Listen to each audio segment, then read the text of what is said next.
If you haven't heard about Anchor, it's the easiest way to make a podcast. Let me explain. It's free.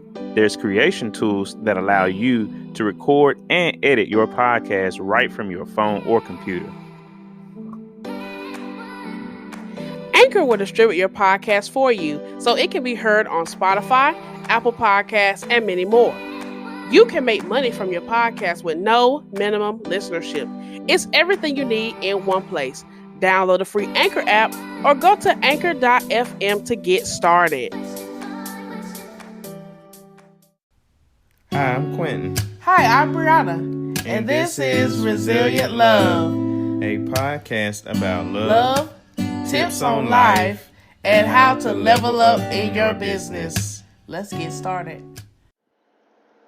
All right, so we are talking about just wedding in general, do's and don'ts, things to consider. Everybody's wedding, disclaimer, everybody's wedding is their own. This is in no way to offend or disrespect anybody.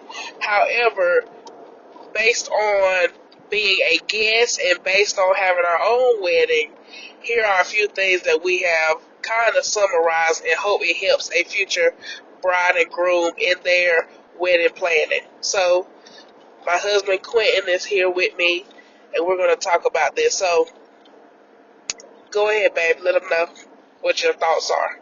Give them a step one. Step one is from our own experience. Be careful in who you hire. Do a reference check. And in doing your reference check, reference their work. How was it? Was it poor, average, or great? That's good. Along with that, I think when somebody provides a contract for you, you need to look it over thoroughly, and if anything is added, anything edited, if it's not on paper, it didn't happen. Right. And it needs to be fully disclosed and explained. Right. So clarity with your contracts, and have a person, like he said, that you can vouch for, that you can go back and say, well, based on what I saw that you did for client A, B, C, D, I want to hire you because of those reasons. We did the family friend route, and there's nothing wrong with that, because there are some family friends who are very strong and able and just have that foundation or that experience that can attest to their work, right? So that's the main step one, or point number one we want to give y'all. Point number two.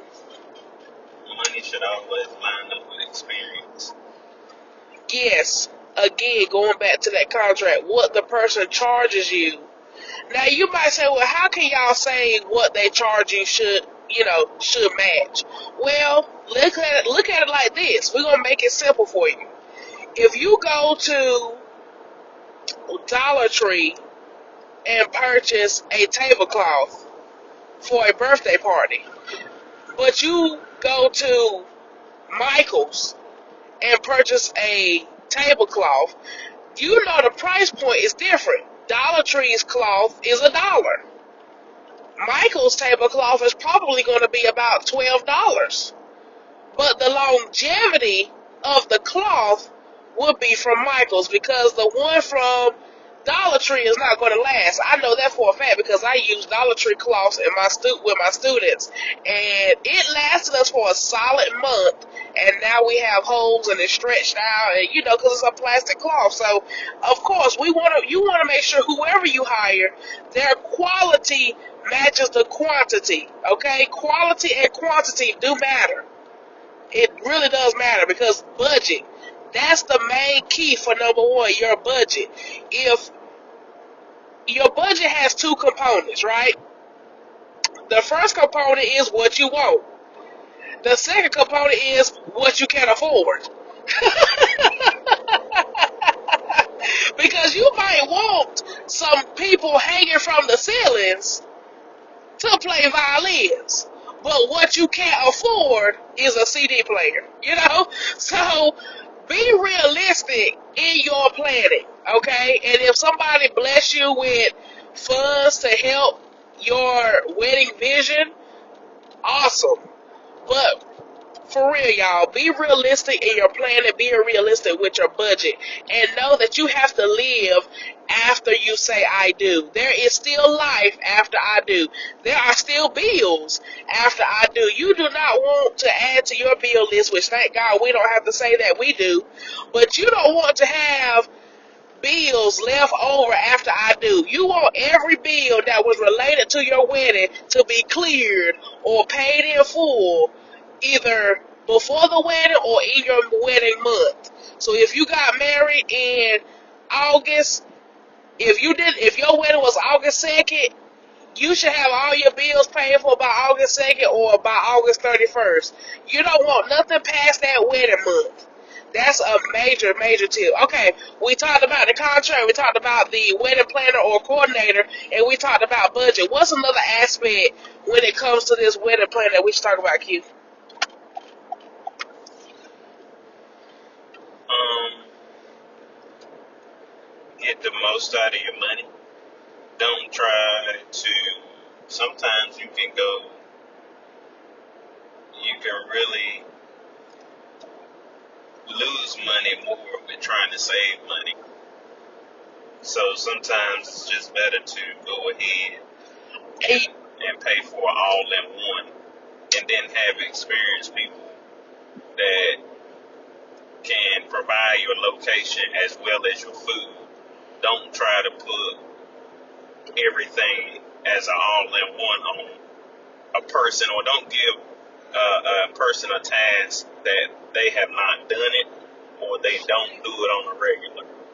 So getting the most for your money to me is simply, sometimes if you can get a location and they serve food at the same time, just go with it. go with it. And I promote, I'm a big promoter of destination weddings. And here's the reason why.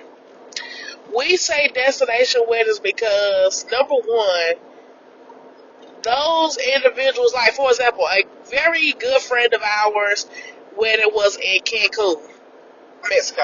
Excuse me. And because of that, you literally had to budget and plan. She gave you a whole year, but you had to plan to go to Mexico. So here's the big factor about that.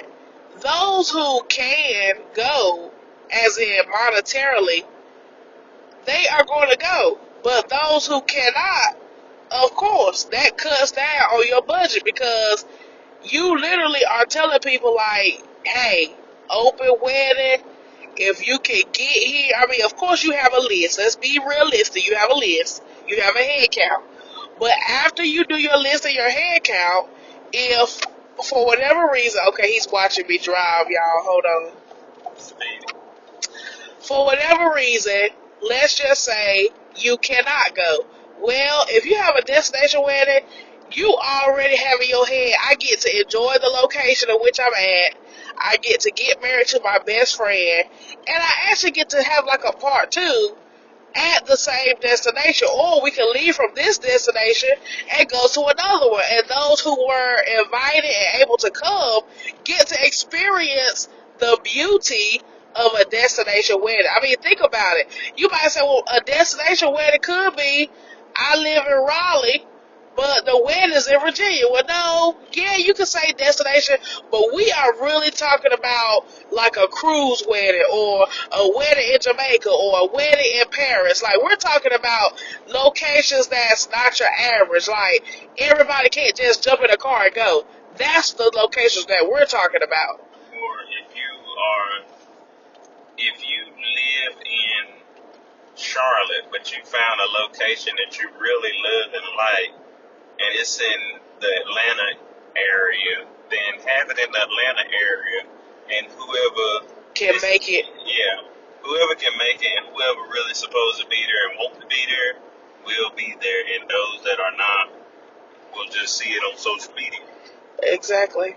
It ain't that difficult. It ain't. And we like destination weddings because, like I said, it gives you that part one, part two.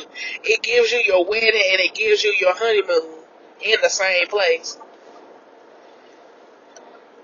What's another point? Because we had talked about a lot of points. Um, This next part of this segment is just going to be general, what we have seen and just our opinion about things. Some more opinions, but very vague. We're just kind of openly talking to you all because somebody is ready to say I do and walk down the aisle, but you want to do it in a way that's strategic and very well put together. So we can tell our story now. We got married on July 6, 2019 in our hometown at a local church, and everything was in one location as he stated earlier. So we of course had the wedding in the sanctuary, and the fellowship hall area was the reception. The main 2 points where we kind of fell short in our planning. First of all, we got married in 4 months, so we kind of cut ourselves short. How many months? 8, right? We cut ourselves short 8 months of planning. But in retrospect, I'm not mad about that. I just feel as though we should have went with our first idea, but we'll tell you that later. So we got married at a local church in our hometown. At this point, where we fell short is that we fell short in categories. If you go look up on Pinterest or Google wedding checklist, you will see that everything that you have to do has a category. Whether it, like, the bride has her category, the groom, the groomsmen, the bridesmaids. You also have to make sure you have an officiant. You also have to make sure the actual location of the wedding. That's a part of the budget. Your transportation is a part of the budget. The food, the music, accessories, gifts, the cake, because the cake and the food is 2 separate categories, I'm trying to tell you. But nonetheless, where we fell short was music. And where else do you think we fell short? I think we fell short in music and what else? Let's see. Um, Sort of, kind of location. location, location and food. I felt like we should have did something a little bit more combination. So let's break it down for y'all again. Which this right here is going to make sense to what we said earlier in the segment. So here we go. Where we fell short, like he said, was in the food, the location, and the music. Those 3 areas we fell short. Now, our outfits were on point. Makeup on point. Hair on point. Like, accessories on point. Like, we look good. But the music and the food and the location. So, originally, Quentin and I really wanted to go to Newbern, which is in North Carolina. And we wanted to go to what was it called? Everybody likes to go to this place, the Flame. The Flame, because the Flame does it all in one. You get married on one side of the room, and you can have your reception in the same room. Like, literally, we just walk out, walk back in, right? All in one. Well, that all in one was going to cost $3,500 to $4,500. Now, you may say, woo, a little steep. But when you think about it, everything was in that room except the music. Because they didn't cover music. So $3,500, $4,500 for the actual wedding, reception, food, and decorations. And there were rules and stipulations with music. So I'd say it's nice to do traditional church, Yeah. but try a actual event center. Yeah, because the rules of the music Cause in a church there are rules because it is a church, and so but like he said, in an event center it's more free range, and so that's where we fell short with music because we ended up having a singer, which she did excellent, but it was just limited because we put the music responsibility on one person. Whereas a DJ or having her with a live band could have gave the ambience, gave the room more ambience and made it fuller and made it more inviting. So, exactly. My husband just showed me a quote from somebody, and I said, very good quote. Do you want to read it? Or Yeah, it says, protect your marriage from the unmarried, never married, can't get married, and couldn't stay married. you have to. You have to. Which is why this is very important. This is a one-time event, but you have to look back at the memories. You have to think back. Just like me and Quinn are thinking back for you all on this recording. You are going to take a moment between you and your spouse to think back on the choices that you made that led up to the wedding day, right? And those same choices you have to live with past the wedding day. So you want to make sure that those are choices that you're pleased with. And so to conclude this segment, we just want to tell you all that, yeah, we fell short with location due to the fact of the church and its rules, which affected our music choices, which also affected our food because we gave the food responsibility to one person, and this person has not been accustomed to cooking for a large group of people, and so it stretched them. But we chose a menu that was very simplistic, but yet it still wasn't a quality presentation due to the fact this person was not used to catering. But they said that they were willing to do it as a package deal for us, but it was something they were not accustomed to, and so that really did affect the actual flow of the reception. So I challenge and I tell anybody, any bride or groom, to really take heed to this series of thoughts and how we compiled this for you because we have experienced it firsthand, and my husband was just a part of a wedding, and so he's seen it from the side of us planning, and then on the other side just being a part of the wedding party. And so we can tell you all, it can become a headache. It can really put stress on the relationship, on the budget, on just in even in the smallest aspects of life. You will feel challenged because your mindset is still in planning mode. But I just want to let you all know, take an opportunity to just write your thoughts out, have vent sessions with your spouse, let them know how you feel, where you want to go, and be willing to make those adjustments so that you all can have a very happy and healthy day and event. Is there anything else you want to tell them?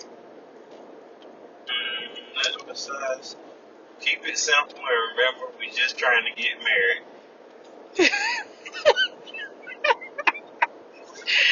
Really? Yeah, that's what it's all about. All the extra stuff is just what it is, extra. Yep. So let us know if this helped. We plan to do more open topic discussions. I mean, I hope you all just enjoy us just converse with one another on various topics. But this wedding planning and wedding ceremony topic is very major for us. Our next segment, we're going to talk about honeymooning, and locations to consider. So stay tuned for the next one. Bye. Bye.